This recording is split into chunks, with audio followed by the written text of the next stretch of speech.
rough start.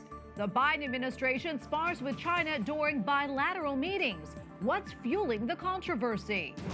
Immigration reform. Lawmakers in the House approve a bill to help Dreamers secure their status. Why senators aren't so sure. Marian Shrine. Pope Francis bestows special honors on an Irish landmark.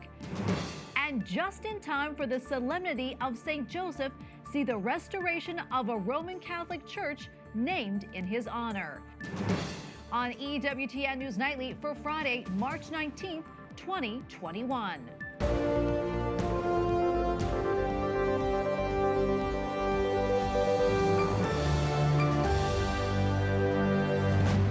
Thank you so much for being with us tonight. I'm Tracy Sable. After a contentious encounter, President Joe Biden, his top diplomat, meets again with Chinese officials in Alaska. The Biden administration's relationship with China is off to a rocky start. The president commented on it before boarding Marine One today. White House correspondent Owen Jensen reports. Owen? Tracy, the White House and Beijing are clearly at odds on many issues. At the top of the list, human rights, including Tibet, Hong Kong, and the Uyghurs, which the U.S. has labeled a genocide. And tonight, the world is watching to see how the Biden administration responds. As he heads out of the White House on his way to Georgia, President Joe Biden gives his Secretary of State, who's leading a delegation in Alaska, the thumbs up. I'm very proud of the Secretary of State. That top diplomat, Tony Blinken, is in Anchorage, day 2 of meetings between top U.S. and Chinese officials, both nations with sharply opposing views. The U.S. saying China has undertaken an assault on basic values, while China accuses Washington of hypocrisy and says the U.S. has its own human rights problems. We believe that it is important for the United States to change its own image. Meanwhile, in Atlanta, President Joe Biden and Vice President Kamala Harris visit the Centers for Disease Control and Prevention. There is nothing we cannot do when we do it together. The CDC just announced kids in classrooms don't have to be 6 feet apart anymore. 3 feet is fine. Earlier, the COVID-19 response team held a virtual meeting. In middle and high schools, CDC is also recommending that students be at least 3 feet apart in classrooms where everyone is wearing a mask, and the community level of risk is low, moderate, or substantial. The 3-foot rule should make it easier to get kids back behind their desks. We have frequently said CDC believes schools should be the last place to close and the first place to open. And while in Atlanta, President Biden and Vice President Harris consoled the Asian American community, where just days ago a gunman killed 8 people, most of them Asian American women. Also today, the president released a statement condemning gender-based and anti-Asian violence and urged Congress to quickly pass the COVID-19 Hate Crimes Act. At the White House, Owen Jensen, EWTN News Nightly. And joining us now is Gordon Chang, author of The Coming Collapse of China and the Great U.S.-China Tech War. Gordon, welcome back. Always so great to talk with you. As we just heard, President Biden says he is pleased with the job Secretary of State Antony Blinken is doing with China. What's your analysis of how the talks are going? Well, the talks went very rocky, as you said. The Chinese arrived in Anchorage not to have meaningful discussions with the U.S., but to lecture us, to dictate the terms under which the relationship will go forward. And they were extremely belligerent. And I think that the foreign ministry's comments of a few hours ago, that there was a, quote, strong smell of gunpowder, really was an indication that they're preparing the Chinese people for war. Now, I think they're bluffing. I think they're trying to test the Biden administration. But we know that militant regimes that bluff about war often start them. So we've got to be extremely concerned right now that deterrence is breaking down. And one more thing, Tracy. China's top diplomats said that the U.S. was no longer in a position of strength. That indicates that the Chinese very well may feel they can go out and do anything they want. Yeah, Gordon, I was going to bring this up, too. I also understand the foreign affairs chief for China said basically that, they're not happy with America's interference with their internal affairs, and they would take firm actions in response. Pretty strong words there. What's your take on that? I don't know what they could do. The world is basically united about genocide, crimes against humanity, against Uyghurs and Kazakhs, as well as against Tibetans. So, yeah, they can talk about that, but I don't know exactly what they're going to do on that, because I don't think they'd have those options. Yeah. And as far as these talks, do we know why they're taking place right now at this moment? What's the significance of that? And has anything positive actually come from them? Well, nothing's positive's come from them. I think that the Biden administration wanted to talk to senior Chinese officials early. I think it's a little bit premature, but what the Biden team tried to do was to talk to our friends in the region first, which is the reason why Secretary Blinken and Lloyd Austin, the Secretary of Defense, went to both Japan and South Korea. And as well, Lloyd Austin is going on to India next week, which is a very good sign. But I think we needed to lay even more groundwork, because the motto really should have been to act first and then talk later. Gordon, do you think the way these talks are going right now so far, do you think it's a sign of how our relationship will look under the Biden administration with China? Could very well be, because the Chinese have created a dynamic now that's going to be hard to unwind, at least in the short term, because they have shown how provocative they are. They've shown how they really feel about the United States and this innate hostility. That's going to be hard for Biden to walk back. I'm sure Biden would want to walk that back, but I'm not so sure that the American people are going to let him, and I'm not so sure that Beijing will let him. Gordon, before I let you go, any final thoughts? This is a moment which is exceedingly dangerous because, as I mentioned, although I don't think the Chinese are serious about war, what they're doing is they're creating markers for themselves with their own people. And that means any incident, they've got to have very little room for maneuver. So I just worry about what's going to go on going forward. Well, Gordon, thank you so much for your time and your analysis. We always appreciate it. Gordon Chang, author of The Coming Collapse of China and the Great U.S.-China Tech War. Thank you again. Thanks, Tracy. Well, the U.S. House yesterday passed 2 immigration bills. One offers the path to citizenship to around 2 million migrants brought to the United States illegally as children. The bill is passed. The House also passed a measure creating protections for around 1 million immigrant farm workers. Both bills face an uphill climb in the Senate. Republicans want any immigration laws to include stronger security at the U.S.-Mexico border. GOP lawmakers accuse the Democrats of ignoring recent problems at the border. Pope Francis officially designates Ireland's Knock Shrine as an international Marian and Eucharistic shrine. The recognition comes nearly 2.5 years after Pope Francis visited the Marian shrine during his trip to Ireland in 2018. He prayed in front of the chapel of the apparition for all families of the world, and today the church launches a special year of the family.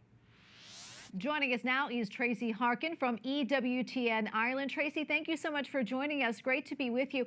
Tell us about the history of the Knock Shrine and the apparition that took place. Well, Tracy, it's lovely to join you today. It's a wonderful good news story for us here in Ireland that our beloved Knock Shrine has become officially recognised by Rome. So Knock Shrine, it's a really unique, amazing story to it. It all began on the 21st of August in 1879 in a little rural part of the west of Ireland in Knock, County Mayo, when 15 local people witnessed an amazing sight on the gable wall in the evening of their local church. And the apparition really is like no other in the whole world, Tracy, because what you had our Blessed Mother, you had to her right St. Joseph, you had St. John the Evangelist, and then this altar with the lamb and the cross and angels ascending and descending. It's so amazing and so much to contemplate in that apparition. So amazing. Can you talk about the shrine? Is it popular in Ireland for people, and there are a lot of visitors there? There's around 1.5 million visitors every year. It is a really, it's a fantastic shrine. The little town of Knock only has around under 1,000 residents. It hasn't developed, but the shrine itself has been developed fantastically over the years. It's a massive basilica now. There's masses said on the hour, every hour. There's it's one of the biggest confessionals in the world at Knox Shrine. The apparition chapel at the gable wall is beautifully preserved, and there's a whole program of events. Obviously, with the COVID and the lockdown, things have now moved online, but it is a very active shrine. It's one that I grew up as a little girl going down to regularly with my family, and it means an awful lot to the Irish people. That's so wonderful. I want to change gears just a little bit. I hear that Mass is going to resume in Northern Ireland after being suspended because of the pandemic. Can you talk a little bit more about that and then how Catholics are reacting to this news? Well, Catholics have been waiting with bated breath for this, north and south of the country. Unfortunately, this just applies to Northern Ireland. The south is still in lockdown. We are delighted in the north of Ireland that we will once more be able to go to our churches just in time for Holy Week. The bishops have been quite outspoken, quite critical of the government restrictions, saying that there was no really good reason now, with all the safety protocols in place, with the COVID rates going down, that the faithful couldn't meet to celebrate Mass and to worship. So the bishops have been pushing for this, and we're very, very thankful that the public authorities have seen reason and are allowing us into our churches for Holy Week in the north of Ireland. Well, Tracy, thank you so much for your time today and bringing us this good news. We really appreciate it. Tracey Harkin from EWTN Ireland. Thank you, Tracy. Coming up, Fighting for Life. A new documentary captures a pro-life leader's battle against abortion. And the beauty of faith, how one painting captures the story of St. Joseph.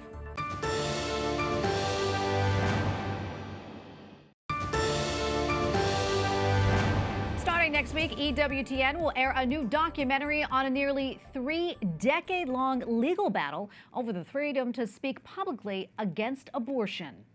He won the case. The only case I know of in history that's gone 3 times to the Supreme Court. Fighting for Life, the story of Now versus Scheidler, details pro-life leader Joe Scheidler and his journey to the Supreme Court.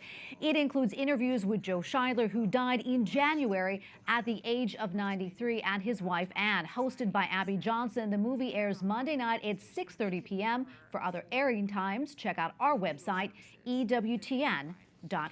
And joining us now is Anne Scheidler, Pro-Life Action League Vice President and Thomas More Society Founding Director and Chairman of the Board. Anne, thank you so much for coming on. We appreciate it. And also want to say we are so sorry for the loss of your husband.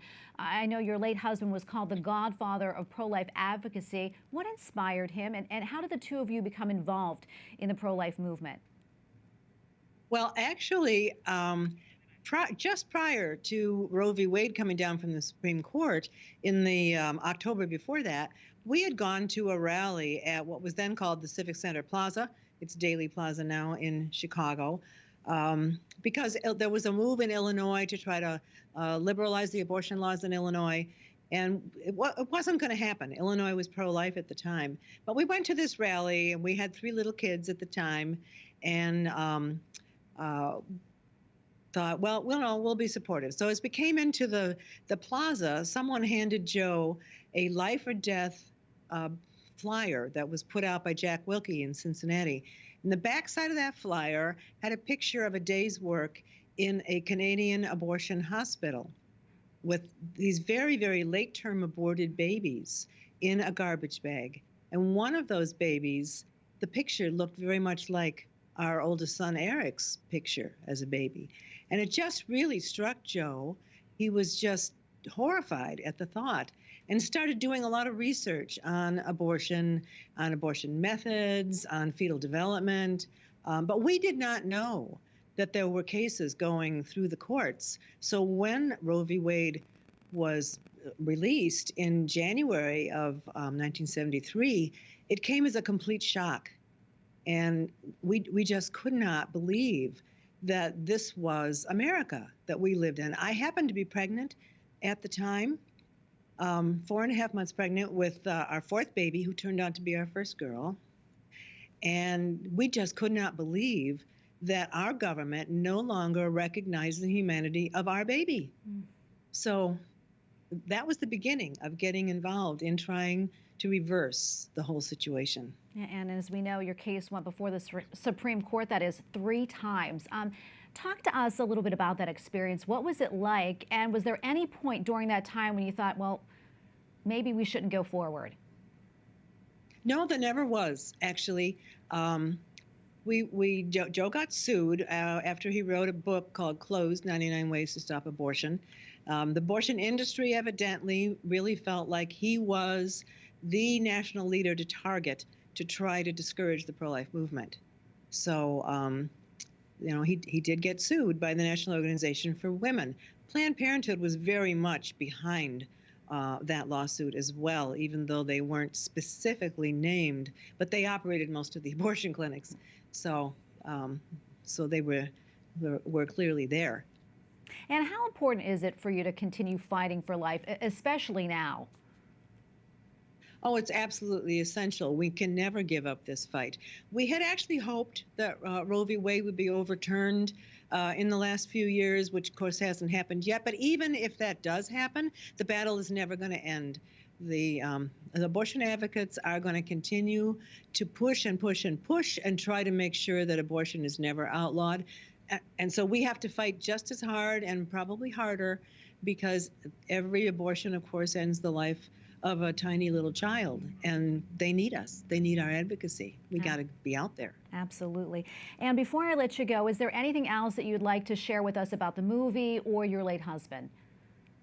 Well, we're excited about the movie. And of course, we had decades and decades of working with Tom Brecka, founding the Thomas More Society, and his tremendous insight into how to battle the abortion industry.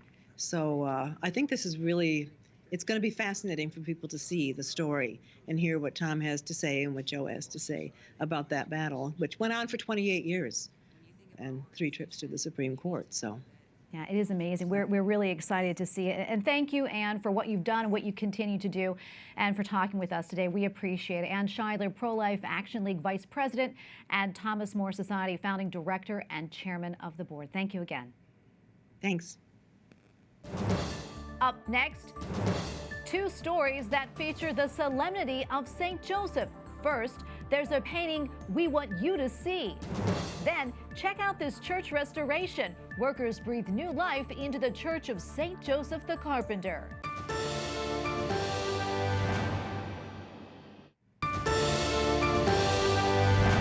The president of Santa Clara University, a Jesuit school, has been placed on leave pending an investigation of unspecified allegations. Father Kevin O'Brien has agreed to cooperate fully with the probe. Father O'Brien had presided at the inaugural Mass for President Joe Biden.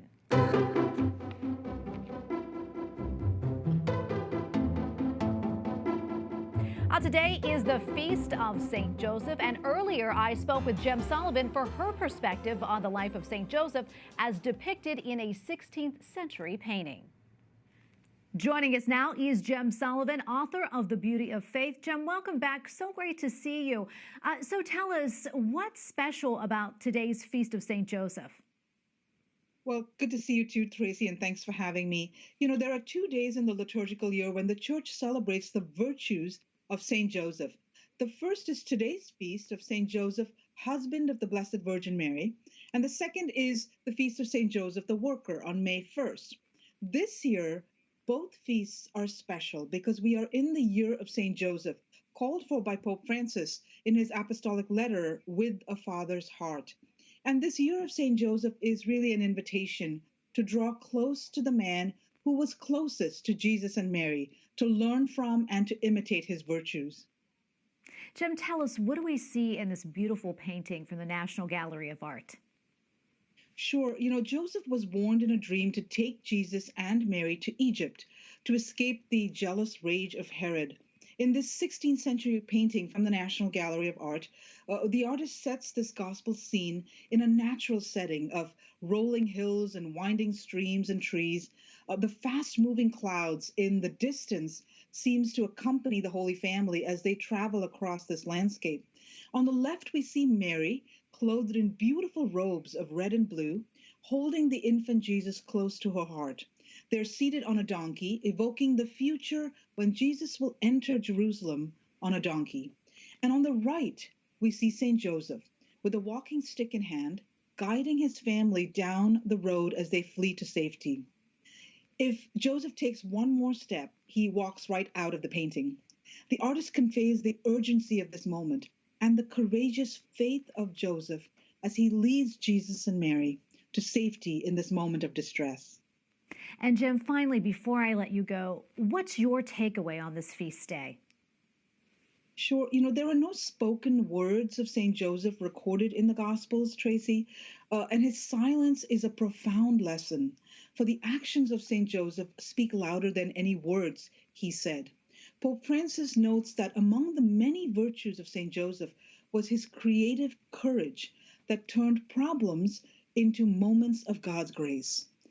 So it was the courage of St. Joseph that protected the Holy Family at this moment. So on his feast day, in a year dedicated to him, the Church invites us to turn to St. Joseph to find renewed strength in the courage of the saintly man who was privileged to be the husband of Mary and the guardian of the Redeemer. Well, Jem, thank you so much for coming on. We really appreciate it. Jem Sullivan, author of The Beauty of Faith. Thank you again, and great to see you. You're welcome, Tracy. Tonight on EWTN News In Depth, as we celebrate the Feast of St. Joseph, a look at the importance of fatherhood. A distinguished panel of guests discusses how both physical and spiritual fatherhood are needed in the church. Also tonight, we've seen the Lord confirming that vision, which is to strengthen Catholic men and to strengthen families. Knights of Columbus Supreme Knight Patrick Kelly talks to Montse Alvarado on how the founding principles of the Knights are needed now more than ever in order to battle growing secularism. That's tonight on EWTN News In Depth at 8 p.m. Eastern. Well, 5 years ago today, Pope Francis signed his apostolic exhortation on the family Amoris Laetitia. To commemorate, the Holy Father announced a special year of the family and dedicated this year to St. Joseph. EWTN News Rome correspondent Colin Flynn takes us to a church in Rome where it is celebrating more than just St. Joseph's feast day. The Church of St. Joseph the Carpenter overlooks Rome's ancient city centre, known as the Roman Forum. The original church was built on a prison, where it is believed Saints Peter and Paul were both imprisoned. In August of 2018, two-thirds of the roof collapsed, dragging along with it the gilded wooden ceiling and damaging the marble floors. The church was closed at the time and thankfully no one got hurt. The director of the restoration work, Alessandro Bazzetti, says it was like witnessing the aftermath of an earthquake. Era veramente un disastro. Bazzetti says the roof collapsed in an extraordinary way, where many of the architectural frames from the ceiling were intact. But while removing the rubble, the real miracle happened. The face of the Madonna that was carved on the ceiling was found face down on one of the pews.